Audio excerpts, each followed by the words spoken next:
নমস্কাৰ, আমাৰ কল্পনা printing and ব্ৰেজিং এখন হোটেল বৰলিট বুলি আছে, এখন হোজাই বৰ্ড। এই 4 মহলীয়া বিল্ডিংটোৰ ওপৰত এখন লগোৱা হ'ব। তো মই ৰাইজক একচুৱেলি এবাৰ এটা ভিডিঅ' বনাই দেখাইছোঁ আমাৰ বৰ্ডবিলাক ওপৰলৈ কেনেকৈ উঠোৱা হয় আচলতে। কাৰণ বিল্ডিংটো বনি থকাৰ পিছত কেতিয়াবা ফ্ৰণ্টত গ্লাছ থাকে, কেতিয়াবা ACB লগোৱা থাকে, গতিকে কেতিয়াবা লিফ্টেদিতো উঠাই নিব নোৱাৰি ইমান ডাঙৰ ডাঙৰ বৰ্ডবিলাক। গতিকে ওপৰলৈ কেনেকৈ উঠোৱা হয় মই এইটোৱে আপোনালোকক দেখাইছোঁ।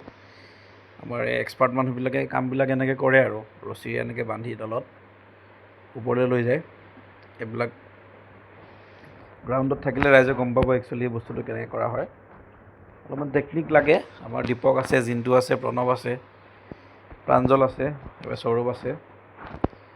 এনেকৈ একচুৱেলি আমি ওপৰলৈ টানি টানি বৰ্ডবিলাক উঠোৱা হয় ৰছীৰ সহায়ত। হোটেল বৰলিট বুলি আছে, এইটো মানে 4টা ফ্ল'ৰৰ ওপৰলৈ উঠোৱা গৈছে। হোটেল বৰলিট ফুডিং এণ্ড লজিং।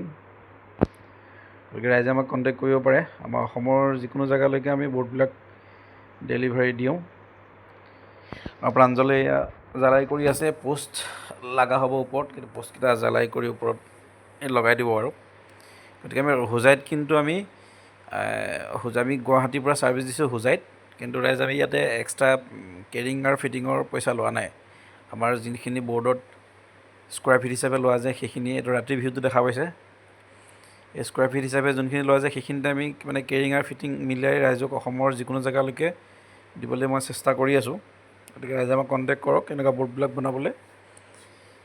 এখন UV গ্ল' চাইড হয়। এতিয়া লাইটটো দিয়া নাই আচলতে, লাইটটো দিলে গম পাব, এই পোহৰৰ ক্লিয়াৰিটিটো চালে গম পাব UV গ্ল' চাইডৰ মানে কোৱালিটিটো। আমি মেক্সিমাম আজিকালি প্ৰায় UVয়ে দিয়া কৰোঁ, কাৰণ ৰ'দৰ পোহৰত মানে UVটোৰ স্পেচিয়েলিটি সেইটোৱে যে UVটো ৰ'দৰ পোহৰত মানে ফেড হৈ নাযায়। গতিকে 4-5 বছৰলৈ আৰামছে আপোনালোকে UV গ্ল' চাইন কৰিলে আমাক কণ্টেক্ট কৰক।